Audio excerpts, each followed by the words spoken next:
Rohit Srivastava, Kunal feels Yes. that we've got ingredients of a nice little rally today. Definitely. First time I've seen you endorsing a bullish thought, Rohit. Well, I've been bullish for I think more than a month now.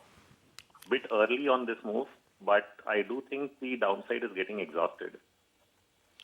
How durable do you think the bounce could be, Rohit? Are we looking at 17,300, 17,400? Do you think this is going to be a dinky bounce which will last for a couple of hundred points, or this could have a shelf life which could extend itself for a better part of March and April?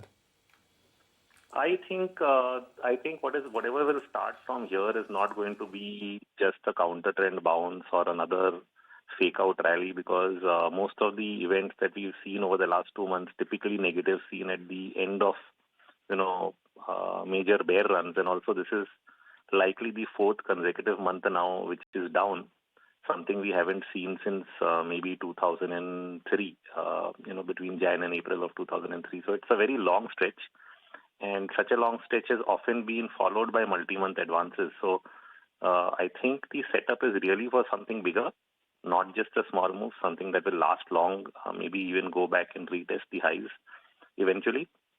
And it's actually been a great opportunity for long-term investors to, buy into, because it's been a sustained dip, giving you the opportunity to buy low in terms of price action. It's been really tough trading because it's not been one way down. It's like 2 weeks down, 2 weeks up, then 2 weeks down. And so it's been a slow grind, and therefore trading has really been tough. But for investors, I think it's been like, being allowed to catch a falling ball right into your arms. That's what the setup is. You can look at the data. You have this good bull-bear fight. You have the highest long positions in domestic institutions since the COVID lows. They had around 66,000 contracts long at that time. Now it's crossed that level by around 100 contracts, so it's slightly higher. The FII reading is even more, like 171,000 was, I think, the high short in around the 6th of March of 2020, and yesterday's data is 1.94 lakh contracts short. And overall, if you add up futures options, it's around 5 lakh contracts short. So you have a bull bear. FI is having the largest short position since COVID. DI is having the largest long position since COVID.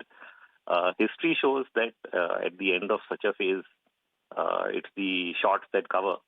And that just needs a spark, which I think probably comes only after this Fed meeting, or once RBI starts cutting rates.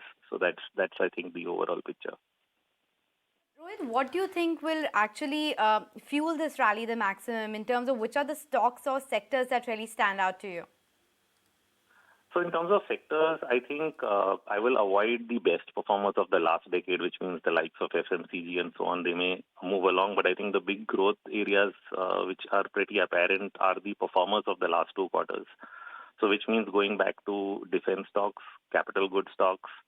I do think autos should also join in. They have done well in at least the last part of the last year, but not so much in the last quarter. So I think and then there's the metals, right, which always catch a bid when the infra and investment cycle really picks up. So I think these are a couple of good sectors: defense, metals, capital goods. These should probably do well. Power also maybe. Adding to that list, Rohit, thank you so much for taking time out and joining in. Interesting, as well as Kunal, for getting that perspective, given the fact that we are seeing that leg up kicking out in the markets. And